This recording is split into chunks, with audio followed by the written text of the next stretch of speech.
to LOA Today. Walt, Thiessen, and life coach Cindie, Chavez here. Today is Tuesday, December the 12th, 2017 at 8:06 a.m. Got a little bit of a late start today because, well, technical issues came and bit me in the ear. Sometimes you just can't do anything that works it right. You have to just try to smile through it. That's the best you can do, Cindie. That's the best you can do sometimes. I agree. I mean, stuff happens in life. That's the nature of life. Well, that is, and I think we have to be understanding that we're going to have some contrast occasionally, right? Today's forecast, contrast. Continuing mostly contrast. Right. It happens. It happens. Oh, my goodness. It's Mercury retrograde, so we can blame it on Mercury. Okay, all right. Well, it's a small planet, so I guess it's okay. So, anyway, how are you? Any wins in the last few days since I last talked to you? Well, we had snow since I've talked to you. That was really, that doesn't happen here very often. And as a matter of fact, the last time I remember snow here, I want to say 2007. Wow. Maybe 2008. So we had snow, and that was fun. And so when we were getting ready for the call, and I was thinking about winds, it seems like a little thing, but snow can shut down our city. Oh, because sure. We're not prepared for it. We Right. don't have the infrastructure for it. No one has the proper, tires or whatever on their car. And so everything closes. The state offices close. The schools close. Businesses stay open. But we knew it was coming. And so I had been in the office that day, and I had been thinking about this experiment. I don't know if you're familiar with Pam Grout's book, E Squared. I am not, no. But in the book, it's a law of attraction book, and in the book there are experiments. She actually has two books, and I'm not sure which book this particular experiment was in, but she calls them energy experiments because she wants to prove that you can manifest your own reality. But she has a nice way of setting you up till you go into it in a very non-judgmental way, like you would an experiment. You just write the date and what you're expecting to happen, and then you write a note if it happened or not. And in one of the books, she had an experiment that was pennies from heaven. It's where you start focusing on finding pennies on the ground. Okay. And when you find one, you get excited about it. Or they might not be on the ground, but just finding pennies, right? Like the way you find a penny when you're walking in the street and, oh, look, a penny. Sure. And she says you get excited about it, not because you found, 1 cent or a penny, but what it represents. It represents wealth and abundance and money, whatever, and just celebrate it. And something that was said that day on Thursday made today, or it's really a 3-day thing. It's like for the next 3 days, notice how many pennies you find. Well, I thought about it and decided to do it. And then we started getting caught up in, okay, we need to figure out what we're going to do to be ready for this snow, because we're not going to be out doing our... need to get it done like today after work. And so we decided to go pick up some groceries and do some things like that. And I completely forgot all about looking for pennies. Uh-huh. Until we're coming out of the grocery store, and we're literally like 5 feet from the car, and it hit me, and I thought, because here I've been walking all around, I've been in the grocery store, I've been in the parking lot, in the street, in the other parking lot, and I never thought to look for any pennies. And now I'm getting in the car, and I'm going to go home, and Right. I'm going to probably stay home for the duration of the 3 days because it's going to be freezing. And so, and even if you're out and about, there's going to be snow on the ground, so you still won't see the pennies. Right. And so as I'm getting into the car, I have the thought, it's kind of like, I'll have to wait until the snow is gone. I should have been looking. And as I go to step in the car, there's the shiniest penny ever right there on the floorboard. It's like, and who knows how long it's been there, but I hadn't seen it. And it was so funny that I burst out laughing, and I thought, well, there's the celebration, right? It's like I got so excited over that penny, you would have thought it was $100 bill. Oh, that's fantastic. So that was fun. I was thinking about how that feeling was so huge for such a small thing, and that got me thinking about the manifesting process and feeling what we feel, allowing ourselves to feel better, Mm-hmm. and all of the processes that we use to consciously create things, and the idea of using those processes not to manifest something, but to feel better. Which, in my view, is a form of manifestation. And to be honest, one that I am focusing on particularly strongly today, because I've been, to cut to the nub of it, my wife needs to go to Rhode Island to visit friends. Unfortunately, one of her friends' parents died, so there's a funeral and all that. And that means that she's going to be gone for about 24 hours, something like that. And that doesn't make me comfortable. I like having her at home. I like having her nearby. And so when she's gone, it's like, well, I don't want her to be gone. So I've had to really been consciously focusing on, no. Can't do that, because all that really means is that I'm just out of alignment with my own source. I got to get back in alignment and start feeling good. Otherwise, I'll just be driving myself nuts, and who knows what crazy stuff I'll be manifesting. I definitely don't want to go that way. So, okay, recenter. What can I do? How can I get happy? And I said, oh yeah, I'm doing the podcast today. That's good. Right. So that's a win for you already. Absolutely. Oh, that's a big win. It's a win that I get twice a day, which I really like a lot. But yeah, getting that recentering is just so important. I mean, I have actually gotten to the point now, I can't remember the last time I really sat down to try to focus on consciously manifesting something. Because the only thing I've been trying to manifest lately is just feeling good. That's been my priority for, well over a month now. And by the way, about a month ago, I played your game without realizing it. Oh. Talk about that. Well, I didn't find a penny. I found a quarter and a dime. So I guess I got 35 of them out of the way in one fell swoop. Well, there's that whole idea of especially for me as a relationship coach, as everything being a relationship. So we have a relationship with other people, but we have a relationship to our work, and a relationship to money, and a relationship to our body, and a relationship to ourself.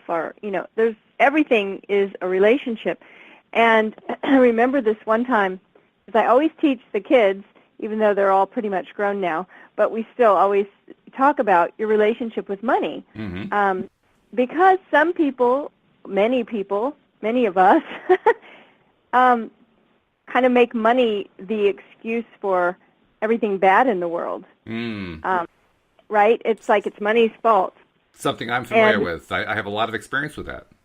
I'm good at it. One day, we were at a stop sign, and the car was stopped already, and he got out of the car because he looked out the window, and there was a quarter. And so he opened the door, popped out, grabbed the quarter, got in, said, a quarter, and one of the kids said, "You got out of the car for a quarter?" And then, the teenage age where it's like, "Oh, Dad, you're trying to embarrass me," right? Everything in our life is intentionally set up to embarrass all of the kids all the time. Of course it is, yes. No. Really just upset about that. How could you do that? Why would you do that? And so we had the whole discussion about, well, it's just a representation of money. And so we're being respectful, like we're recognizing money and that money has value. And hey, look, and it's about your relationship with money, that you honor and respect money, that you have a good relationship. And so,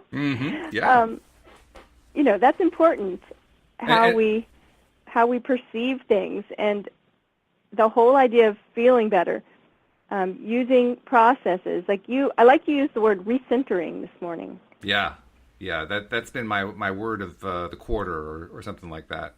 Recentering helps remind me what it is I'm really doing whenever I'm feeling any kind of negative emotion. it's a way of saying to myself, it's not because of what that person said or what you read over there or what you saw over there. It's because you're out of alignment. Trying to remind myself it's not external. It's not all that stuff out there that I've been blaming all my life. I'm just not in alignment. I got to get back in alignment. So recenter myself. That's the thing about when I call that sort of superstitious thinking, right? When we start to think that the things going on externally are what's causing our emotional state. That really is, isn't it? It is superstition. I never thought of it that way, but it really is. And so when we get into that superstitious thinking, and we all do this, right? We start, all of a sudden there's a story, and it's a story that we're telling ourselves in our head. We're creating this big... Oh, yeah. When we get into that loop, that is when... Well, that's when we end up with a lot on our mind. Yes. Right? We're like, oh, I have a lot on my mind. Mostly it's just this big story that's led from one thing to another. And with your idea, with that recentering, like coming back to our center and recognizing, yeah, it's not all this stuff out here, that's when we find clarity. It's also when I find my power. I don't know about you. Yeah. Oh, yes, absolutely, because as long as everything else externally to us is what's causing us to feel uncomfortable or bad or causing us to hate life, whatever, then we're at the mercy of everything else going on. Mm-hmm, exactly. Yeah, and the moment that we're recentering... Non-empowered place to be. I mean, there's no power there. No, none at all. In fact, and I think I don't have it in front of me, but last week when we were talking about the emotional scale, powerless, I think that was at the very bottom. It was pretty close. I know that. Yeah, I don't remember if it was right on the bottom, but it certainly wasn't anywhere near the top. I know that for sure. Well, so something, when you said, it was funny when you said recenter. At first I thought you said reset, which I like that too. It's like push the reset button. Well, it is a reset. Which we've been doing this morning, right? Yeah. Big time. Before we started this podcast, I was having all kinds of technical issues. But when Cindie connected to start this thing, all of a sudden my sound system cut out, and all of a sudden I couldn't hear anything at all. And this is not a good thing when you're trying to do a podcast. So. Yeah, sound is important for sound radio is important. And yeah, it's funny how that works. So I think that what I did was, and I thought, okay, I'm not gonna concern myself with like technical issues out into the future. I'm just going to think about now. Like, what do we want for the next? How long is the next segment? What is this segment that I'm defining? It's the radio show today. It's the podcast today. It's the next hour. And what's the intention? Well, the only intention that I can make that I have agency over is to be clear and happy, and recognizing that, hey, life happens, and we're just going to go into it expecting something great.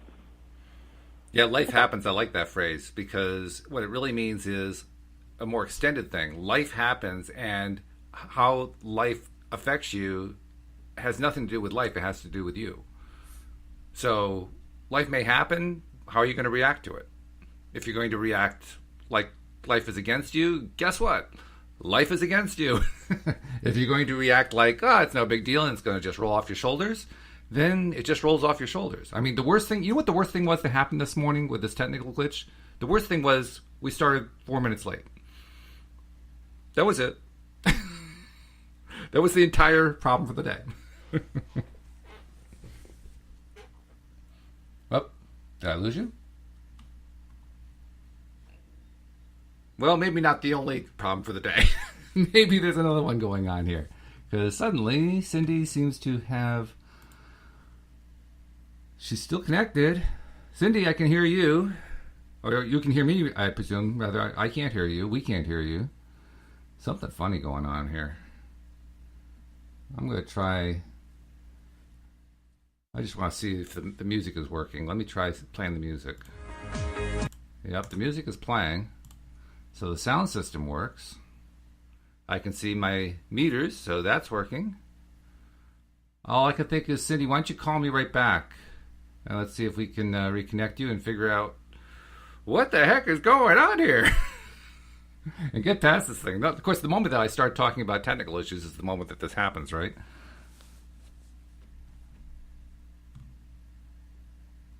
I don't know if Cindie can hear me or not. She's still connected. All right, I'm going to disconnect Cindie, and hopefully she's going to call right back. Wow, what a morning this is. February 12th. This is going to be a day to remember. In fact, I think I'll try to contact her. Let's see if I can remake this connection. Boy, if we're not living what we're talking about right now, I don't know who is, because this is the kind of thing that happens. You know, you have all of your ducks in a row, so you think, and then all of a sudden the unexpected comes out of nowhere and affects you, and this is your opportunity, or our opportunity, to deal with it. So let's see if we can deal with it successfully. So I'm calling. Looks like I'm connected. Cindie. Ah, there you are. Can't take your call now. At the tone, please record your message. When you have finished recording, simply hang up or press the pound. Are you there? I'm here. Oh my goodness! I should never have brought up the technical issue. The moment I did, all heck broke loose. Oh my I have goodness. no idea what's going on. I don't know when you lost me or when my call dropped. Oh, well, I forcibly dropped the call because we just couldn't hear you. All my sound was showing up. I could play sounds. Everything was working at this end. It's just that your sound dropped out for some reason. So I don't know. So okay. So I won't mention the T. The T word is now banned. Okay. Deep breath. That's right. I was thinking about the whole good luck, bad luck story. Do you know that story? Tell me. Well, it's a parable about an old parable about a Chinese farmer who is a peasant and very poor and only owns one horse. And his horse runs away. His work, it's really his only thing he has of value, and it runs away. And his neighbors all say, "Oh, what bad luck." And he says, "Good luck, bad luck, who knows?" And a week later, his horse returns with a dozen wild stallions that are the most beautiful horses ever, and they all come. And the neighbors say, "Oh, what good luck." And he says, "Good luck, bad luck, who knows?" So a short time after that, his son is riding one of the horses, the wild horses, trying to tame it, and it throws him and he breaks his leg. And of course, all the neighbors say, "Good luck, what bad luck?" And he says again, "Good luck, bad luck, who knows?" And then the province goes to war, and all of the young sons have to go, but his son doesn't have to go because his leg is broken. And of course, all the neighbors again say, "What good luck?" And he says, "Good luck, bad luck, who knows?" And it's the idea that there isn't ever anything ending.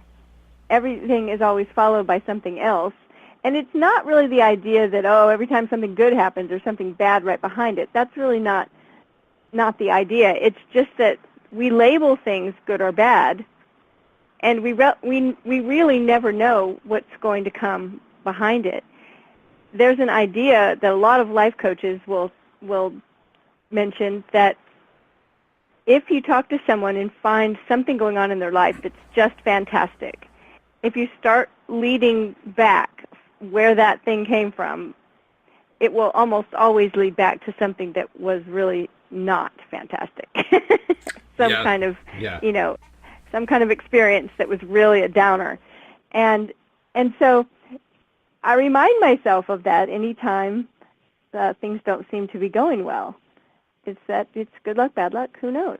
Who knows? That's true. In fact, the last bit that you mentioned there reminded me of something that Joel liked to talk about a lot. He is famous practically, especially among friends in his circle, of saying things like, the best thing that ever happened to me was that I had to eat out of a dumpster. Which sounds really weird. Wow. Exactly. That sounds really, really weird. But in his mind, it's completely true. He was a recovering gambling addict. At that point in his young life, he had lost his job. He had gambled all his money away. He was in Las Vegas. He had no place to live. He had no money to get around. And he was just absolutely desolate and broke, and in every possible way, in the worst possible way. Plus, he was still an addict, and he literally had to eat out of a dumpster of McDonald's, and it was certainly the low point of his life, but everything from that point on improved dramatically. In fact, it was shortly after that he was exposed to the law of attraction by an associate, by somebody he met, and one thing led to another, to the point where now he is a psychotherapist who uses the law of attraction heavily in his therapy and is extremely successful. And of course, who does he help as much as he can? Other gambling addicts. So just a complete turnaround story. And so he absolutely embraces and loves the fact that he has that experience in his background. He credits it with having given him the springboard he needed in order to get to where he is today. That's interesting that you use the word springboard, because there's a concept called the slingshot, and it's that whatever it is that has pulled you back, that we view as this thing holding you back. If you picture a slingshot where you're pulling back, that all of that energy is exactly the energy that can propel you forward. This is true, because that's the way a slingshot works.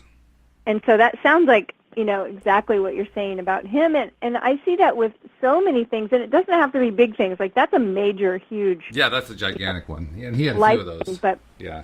Even with small things, it's that whole...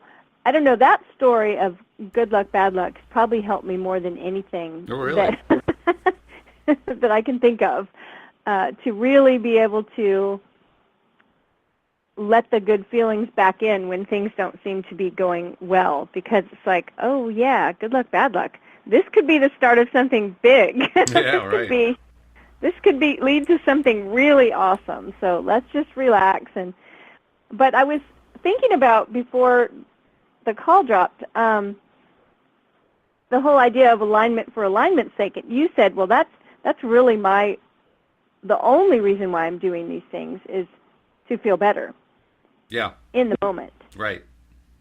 And there are so many people that get very discouraged when they put into play some kind of method for manifesting, and they don't see the result that they want right away.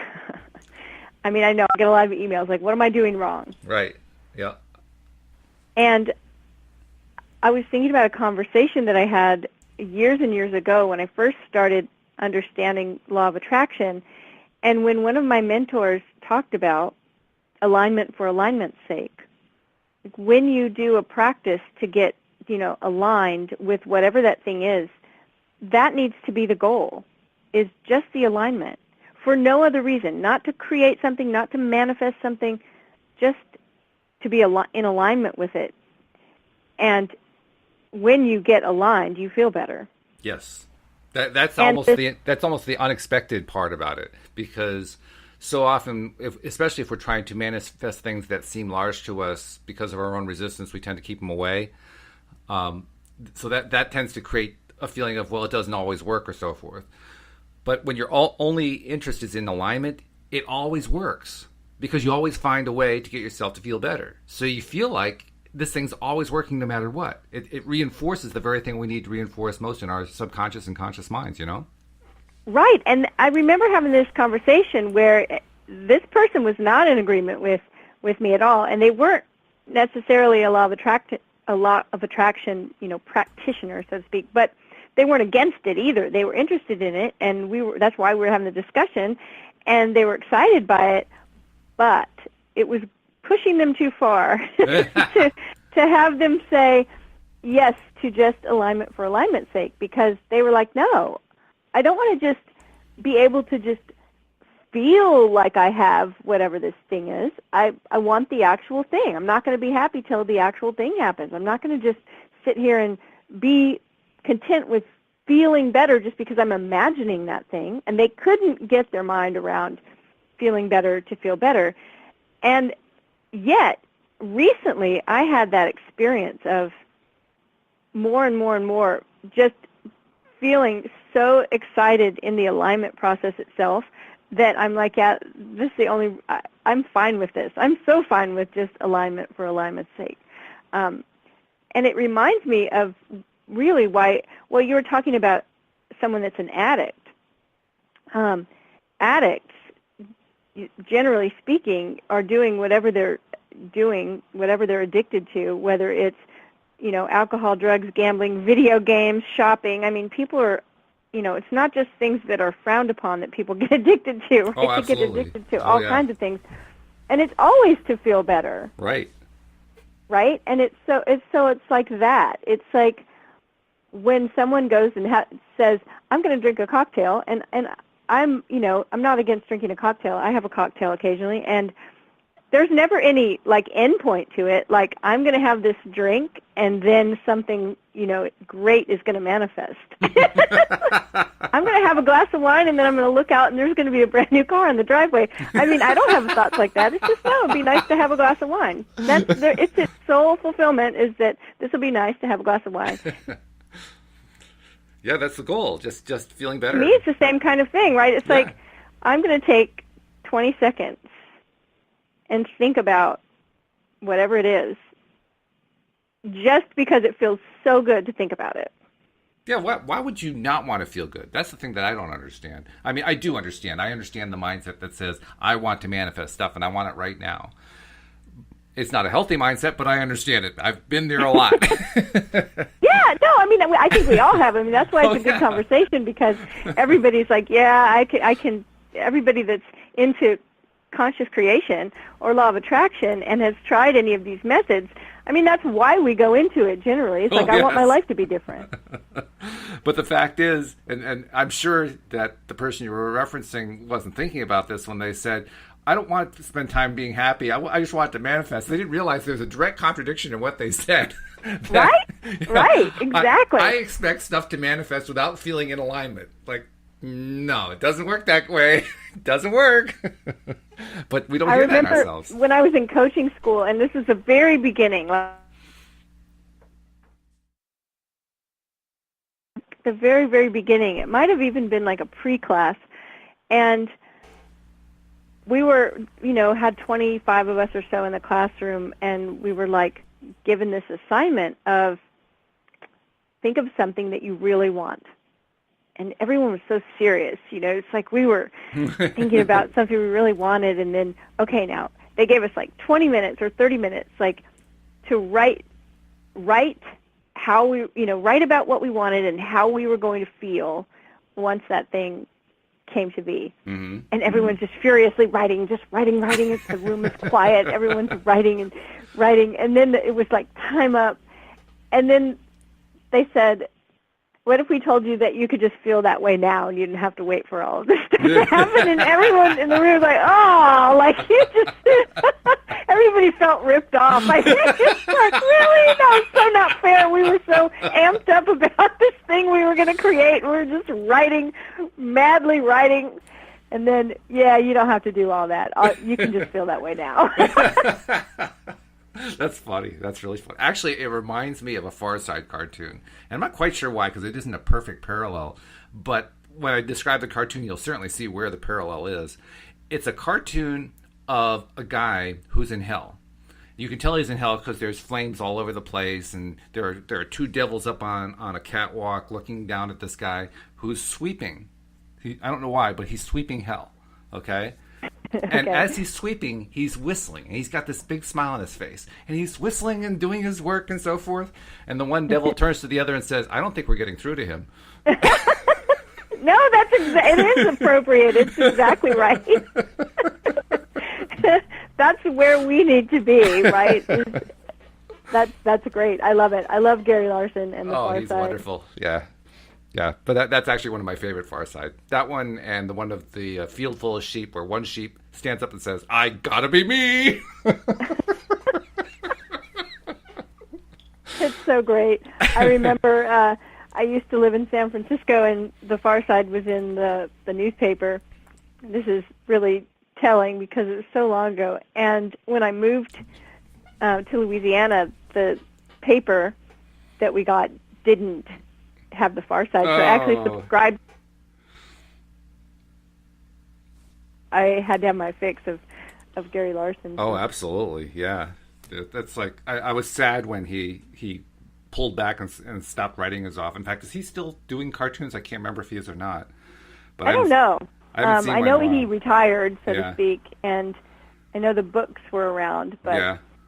that's an interesting thing is, taking the time to identify things that make us smile and laugh. Oh, yes. Yes. We talked about that a week or so ago about when my dad had cancer, how we all went into overdrive Right, on telling the jokes. a and comedy such. campaign. It was Yeah. like, send him jokes, watch funny movies, and make him laugh. We are going to be a good thing for all of us to do. Yeah. Oh, I am actually trying to do that in a sense. That's one of the motivations for me with the podcast, because I figure, for the longest time I was really struggling trying to figure out how to get myself into the positive zone. I understood the stuff that Abraham said about, go for one step better and all that kind of thing. And I would try to do that, but I didn't feel like I was getting anywhere. I just had this innate feeling, this deep down feeling that I needed to do whatever I could to be feeling happy regularly throughout the day. And that was one of the motivations for doing the podcast. So I'm lining up all these different activities to try to feel good throughout the day. And as I have been pursuing this and actually succeeding and getting more and more things going on in my day that do make me feel good, I'm finding that my intuition was correct, that I really do feel better, and that it improves not only my ability to deal with conflict and with contrast and unexpected dramas and so forth, and let them roll away a whole lot faster than I used to, but also the manifesting part starts to kick in, and it was almost like it was an extra. I first started looking at this stuff because I wanted to manifest stuff. Now it's an extra. It's like a bonus on top. It's like that's great. It's like that's the great cherry, because there's an ongoing intention just to feel better. Yes, and the other stuff's just the bonus. It is a bonus, and the more that I look at it that way, the more good things happen. That's the unexpected part. And doesn't it seem so backwards to look at it the other way? Like it does well, now. I'll be happy. It's like I'll worry about being happy once I get all this other stuff going. It's like, wait a minute, that's really backwards. The other stuff will come to you so much easier if you just focus on being happy. Oh, absolutely. The more that I focus on being happy and nothing else is when the best stuff happens regularly. And it's only when I fall back, when I slip, and despite all the things I'm doing, I allow myself to go into some sort of melancholy or whatever. That's when all the bad stuff happens. Not all of it, some of it. Occasionally, like, I get technical issues on radio shows, but other than that... Oh, you said the T word. Oh, no. Okay, so I have a question for you then. If the goal is to just to feel better, Yep. just to be happy Okay. in the moment, what would you say are the top three, I don't know what to call them. I almost said tricks, tips, tricks, tools, methods, ideas. What are the top three things that you use to turn things around when you realize that you're falling down that emotional scale and not staying at the good feeling part at the top?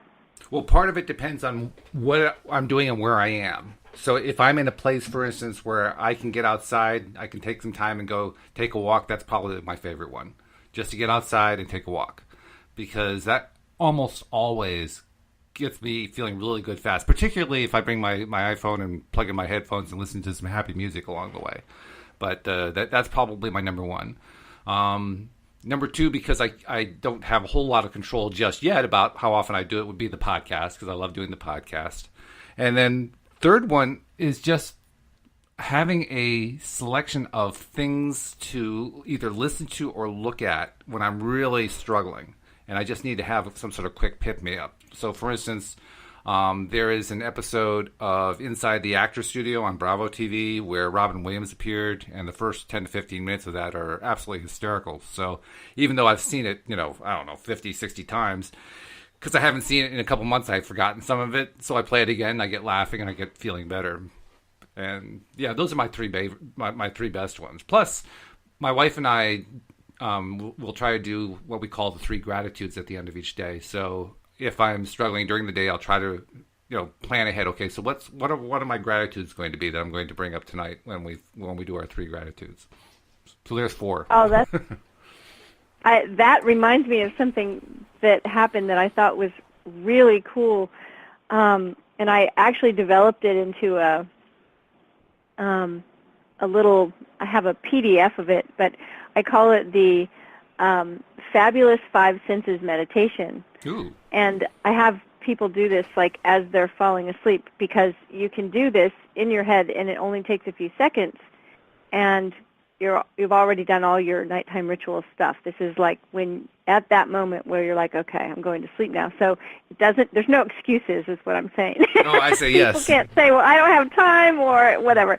And what it is it's a gratitude practice of 5 things that you're thankful for that you experienced that day, and it's one for each of the 5 senses. So something that you saw, something you smelled, something you tasted, something you heard, and something you touched. Mm-hmm. And when I first started doing this, I realized that it was always my sweet, fluffy little puppy that I was snuggling up to touch, and it was the morning coffee that smelled so good. And after, I finally thought, okay, I have to change this up. I can't let myself do the same 5 things every single night. Sure. Even though I really am grateful for coffee and chocolate and my puppy, and I have to change it up. So the first couple nights was really hard. I was like, oh, I can't go with the puppy again. Like, what else? But what I noticed is that I noticed this because I had an experience where someone brought me roses.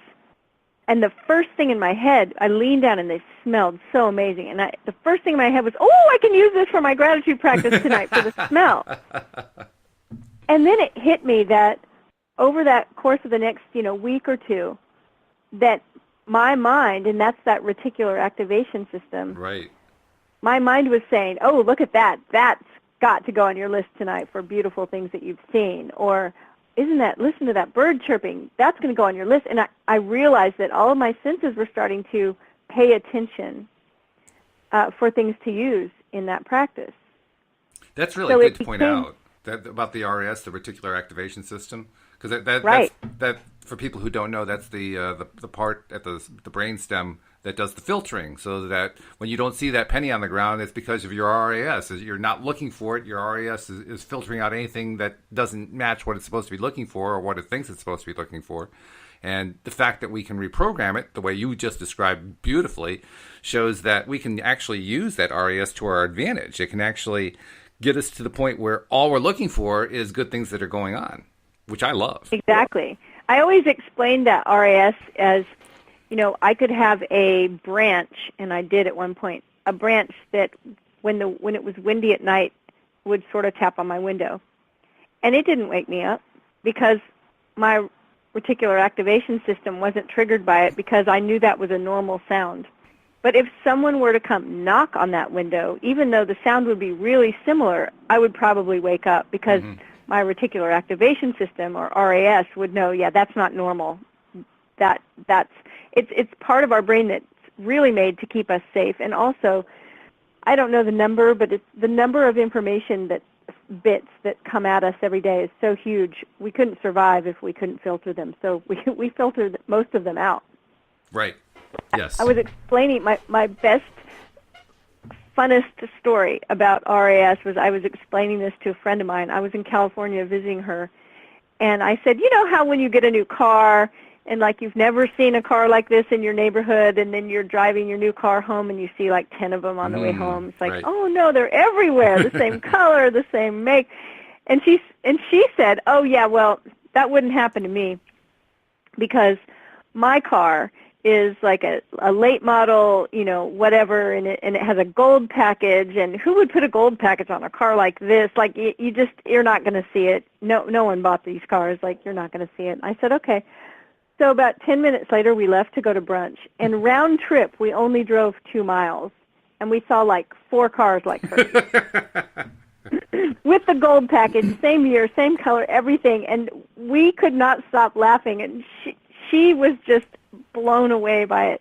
But it really does make a difference. So when I started doing the meditation practice and I started realizing that it was filtering into my whole day where I was noticing things, that's when I actually typed it up and started using it with clients, because what I realized is that the quickest way to bring yourself back into the present moment is to tap into your senses. What's the temperature in the room? Mm-hmm. Can you feel your clothes on your skin? You know, are there any smells going on?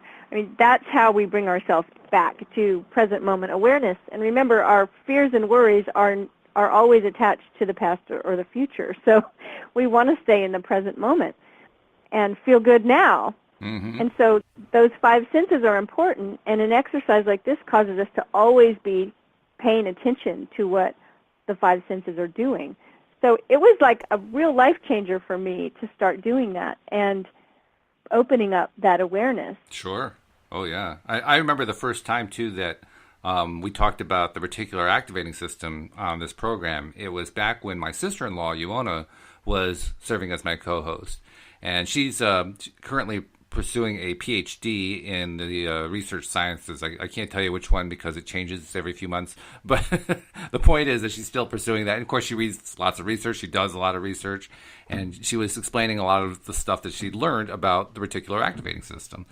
And as we were talking about that, it hit me at that point with something that I've never forgotten, which is if we have all this stuff going on in our lives, stuff going past us that we're not even noticing, how do we know then that if we tried to attract something, it didn't show up? That's right. That's right. Because if you're not focusing on it at that moment in time, and if you've actually filtered it out, if your system has filtered out whatever that thing is you're trying to attract, it could be there. You don't even see it. Well, that's true. Which is and very actually, annoying. That happens all the time because we get excited when we have a synchronicity, which that is a synchronicity, right? Right. Me telling my friend about her, or my friend telling me that we'll never see this late model, car with a gold package in this color, and then we see a bunch of them. Synchronicities are always happening. Right. We just don't notice them. Yeah. And so what happened there? Well, we were synced up to those cars, and we noticed them. So you're right. I mean, the things that we are creating, they're always being created. We just sometimes filter them out. This is how we can train ourselves to notice. Yeah. Oh, yeah. It kind of reminds me. Do you remember the book by Richard Bach? It was a novel called Illusions. Have you ever read that? One I don't know of. Oh, yeah. Well, it's an older book. It was published in like the 1970s, something like that. And so it was before the phrase law of attraction had even been invented. But he was clearly onto the same concept. The story is perhaps not perfectly in line with what Abraham would teach, but it has a lot of the elements of it. And it's the story of this guy. It's sort of semi-autobiographical because the lead character has the same name as the author, Richard. And Richard is a biplane pilot who's flying around the Midwest giving airplane rides to people. And so he'll, fly into a farm, find a farm field that's a nice level field to land on. He'll land on the field, go find the farmer, ask permission to do some takeoffs and landings there, and then give people rides for, of all things, $3. That was the price of his rides. Anyway, the story is how another pilot doing the same kind of barnstorming comes along and lands beside him, and they get to know each other. And this other pilot in the story is a master or a sort of a savior type character. And the story is about how Richard learns from this guy and how his name is Donald, and how Donald basically teaches Richard what the good and bad side of being a messiah is, but also how he manifests things, how he can make clouds disappear and reappear, and how he can, make bugs that have died on the windshield of the plane, wake up and fly away, and things like that. So there's a whole lot of kind of, in some ways, fanciful manifesting going on. Anyway, Donald sets Richard the task of trying to manifest something. And so Richard, he says, think of something that you'd like to attract. And Richard says, okay, a blue feather. And Donald looks at him, a blue feather? Really? Okay, well, whatever. So hold it in your mind. You know, he goes through the whole exercise. Hold it in your mind, visualize it, all that kind of thing, and then let it go. And then about 2 chapters later, they're sitting in a restaurant, and Richard points excitedly at a milk carton, and it says, Blue Feather Dairies on it. And Donald says, I thought you wanted the actual feather. Well, whatever. You got your blue feather. Did you actually hold it in your hand and put a glow around it, or make it part of you? No, I didn't do that. Oh, well, that's why it came this way. Okay, well, at least we know what happened. They're talking about this like it's this normal thing, and I'm thinking to myself as I'm reading this, how on earth did he notice a dairy product that says Blue Feather Dairies on it? But it shows just how important it is. Who knows how many times we run into something that has something as bizarre as Blue Feather Dairies on it, and we don't even notice it. I'm not saying that Blue Feather Dairies, Blue Feather Dairies shows up everywhere. I'm sure there aren't all that many named Blue Feather Dairies, but nevertheless, how many things like that happen that we don't normally notice because we aren't trying to manifest it at that particular moment in time? It's right, and we're just not paying attention. We're just not paying attention, no. And the RS is filtering it out anyway, because as you pointed out, if we got inundated with all the stuff that does come to our senses, we would probably be autistic. We probably wouldn't be able to handle it. It would just be too much. I mean, I actually read an article, and I always wish I could pull up this number, but it had the number of pieces of information that are available to us at any given time, and it was ridiculous. Somebody counted it. Wow. Huge number, yeah. And there's just no way we could take it all in. So it actually is, it protects us from too much information. And at the same time, like you said, when we know about it and learn about it, we can start using it in a conscious way. Right. Yeah, and that's the art. It's an art and a science all wrapped in one, trying to learn how to basically control our minds and focus on stuff deliberately and as exclusively as we know how to do. And doesn't happen quickly. I can tell that from experience. I mean, the first few times I tried to do stuff like this, I was lucky if I could concentrate on it for 2 or 3 seconds. I don't know about you, but that was about my limit when I first started. I have gotten considerably better at it since then, but I was amazed how short my attention span was when I was trying to focus on what I wanted to manifest. I couldn't believe it.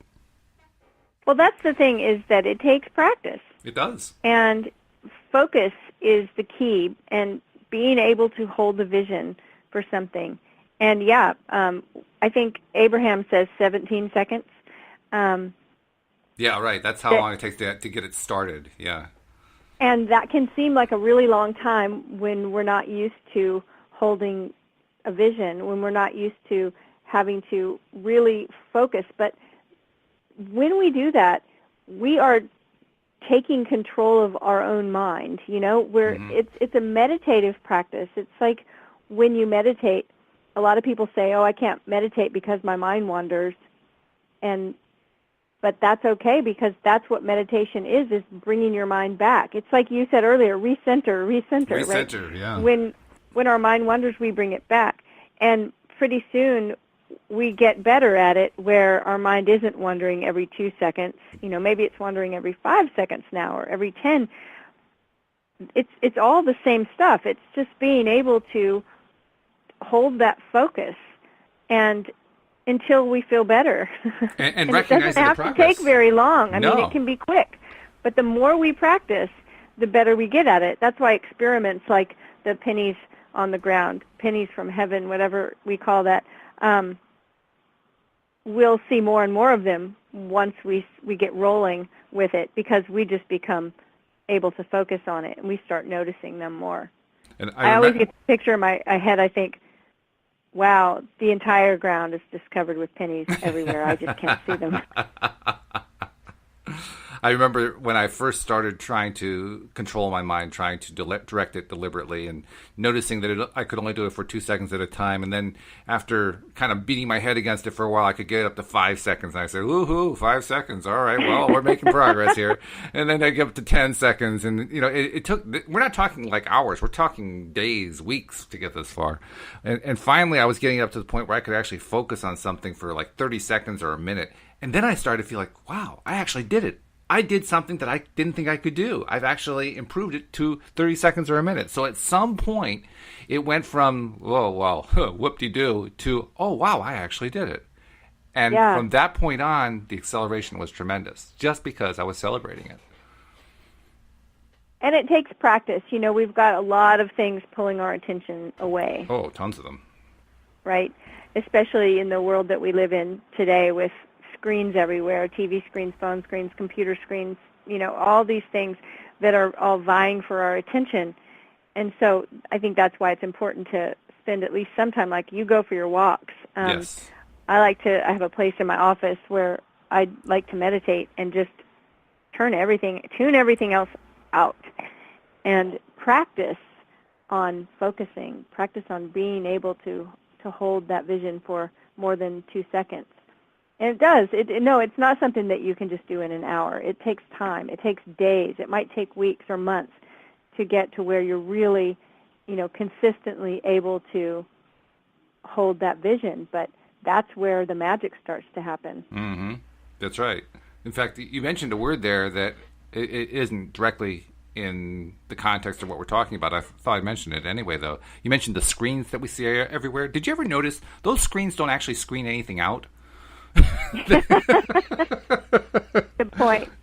It's like they're not properly named. We need to name them something else, like inundators or, you know, sensory overloaders or something. They are just fire hoses of information coming at us, you know. I mean, screening is fanciful compared to what they do. Right? That's a good point. Never thought about it before.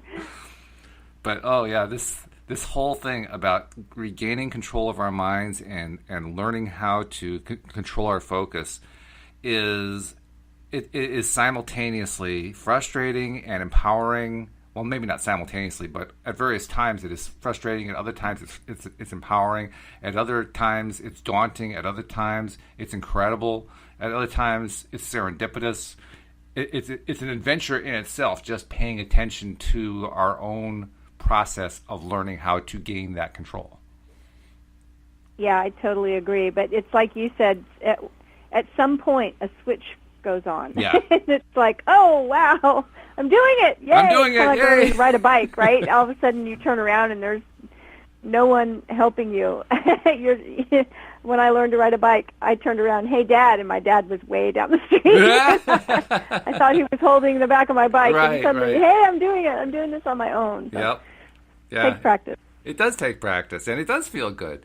And it's a good reminder, too, that when you do have something like that works and you're realizing that it works, that's when it's important to have a little celebration. Because I didn't do that at first. I think that's why it took me so long to learn how to begin to master it, because I wouldn't give myself little rewards along the way. I was a stoic male. I wasn't supposed to do that. That's what the male training teaches us. That teaches us don't express a whole lot of positive emotion. Yeah. Except it's wrong. Yeah, that's true. Yeah, it is. It is. And you're right. I have a little meme that I made for one of the groups I run. It says celebration is a basic human need. Oh, it is. It is. And it's also, it's a, what would I call it? It's a reinforcer. It kind of cements whatever the accomplishment was in, so that it doesn't disappear next time, you know? Like you try to recapture it the next time. If you don't celebrate it, it's like, well, how did I do that? But if you celebrate it, the next time around, all of a sudden it's much more accessible, if that makes sense. Yeah, I think we actually are training our brain to know, what's worthy and what's important. Yes. And not only what's worthy and what's important, what we prefer. That's the most powerful concept that I think Abraham teaches. This whole life experience is about us deciding what we prefer and what we don't prefer. And the whole contrast thing is simply to give us the choices so we can decide, I prefer this, I don't prefer that. It's the preference. Right, and something that's contrast for me might not be contrast for you. That's right. We could have different preferences, and that's okay. Yep. In fact, it's actually what makes the world more interesting, because when we have different preferences, now we have even more contrast to look at and even more stuff to compare. It's like, wow, why does she like that so much? I never really liked that. And we have, the ability to either ignore it and say, well, I would never like something like that. Or we could say, maybe she's got something there. Who knows? Try something new. Try something new. But the point is we get the choice. And when you have that kind of choice available to an entire population of people at all times, and combined with the fact that we can only really manifest for ourselves, we really can't manifest for anybody else, that eliminates a whole lot of the angst that goes on in society. Because so much of it is about, stealing other people's power or imposing power on somebody else or trying to make other people behave the way we want them to behave or, all that kind of thing. And it's so nowhere. It gets us nowhere at all. Replace that with a feeling of power and a feeling that we can actually live by our own preferences and have a happy life as a result. The entire dynamic changes in society, I think, when that starts to get adopted on a widespread basis. And it also opens up this whole vista of possibilities. Oh, huge. Because now anything is possible because it's just up to us and what we prefer. That's that's exciting. It is exciting, isn't it? It's like every single day is Christmas. And you don't know what the next gift's going to be. That's right. So anyway, we actually have managed to get through the episode. By the way, did you notice how everything settled down on the episode once we stayed away from the T word? Yeah, it did. It all settled down. I mean, there have still been little minor, glitches along the way, but for the most part, it went pretty well after that. So I'm grateful that happened. But before we leave everything behind here, we haven't done any of our commercial messages. So here's our commercial messages for the day, and you're going to like these because we're not selling Toyotas or ice cream or anything like that. We're just selling podcasts. We're saying, please just sign up for the free podcast. And that's it. It doesn't cost you anything. But it's how you can keep up and follow what's happening every single episode with all of our co-hosts every single day, because we're doing this 5 days a week, and in fact, twice a day, plus once on Sunday. To subscribe, you go to loatoday.net. There's subscribe buttons all over the place there. You can also subscribe if you're on your iPhone by going to the iTunes store, or by just going to the podcast software, either one, and do a search with the little magnifying glass for LOA Today. And if you're on an Android phone, same thing, but just go to Google Play, because we're also in Google Play. So go to Google Play, click on the magnifier, and type in LOA Today, and boom, we'll pop right up there. So subscribe any of those different ways so you can keep following us, because, hey, we're having fun, but we want you to have fun too. That's why we want to give you your daily dose of happy. And, that's what it's all about. Oh, and the other thing I wanted to mention, Cindie, we got to start pushing people on sharing us on social media, because we want to build this thing fast, right? We want to have more and more people involved in what we're doing. So a few ways to do that. One, if you have a social media account of some kind, it doesn't matter what the service is. I don't care. Facebook, Twitter, Instagram, I don't care what you use. It doesn't make any difference. Just share. If you're enjoying the show, just say, hey, I'm listening to LOA Today, and it's a pretty good show. Here's why I like it. That activity done by more and more of our listeners is what continues to grow our base, our listener base. And the listener base is growing, Cindie. I don't know if I told you. We actually hit a new high. We reached 9,000 plays since a year ago November as of this past Saturday. Yay! That's a milestone. It's a big milestone. And yeah. We're well on our way to 10,000. I mean, it took something like 2 or 3 months to get our first 1,000. And we're going to be at 10,000 in about 2 weeks. That's fantastic. Yeah. Yay. So it's working. Yeah, tell your friends. Yeah, people are listening and they're subscribing, and that makes me happy, because I mean, I get to keep doing the podcast, and Cindie, you get to keep doing the podcast, and it's fun to have listeners. Exactly. So there's our commercial message. Also, if somebody wants to reach out to you, Cindie, if they're looking for a private session, because sometimes that can be really helpful when you're still trying to figure all this stuff out, how can they reach you? They can find me on the interwebs at cindiechavez.com. It's CINDIECHAVEZ.com. That's where I am. Reach out and say hello. The interwebs. I like that. And I'm also on Twitter and Facebook and Instagram and all those places. And it's always just my name, Cindie Chavez, CINDIECHAVEZ. Come find me.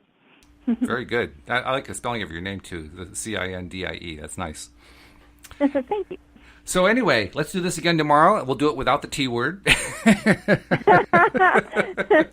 None of that. None of that stuff. I'm looking forward to it. It's going to be smooth sailing tomorrow. We're going to pre-pave it. I'm looking forward to it. And we'll invite you all back as well. We'll see you tomorrow here on LOA Today. Goodbye, everybody.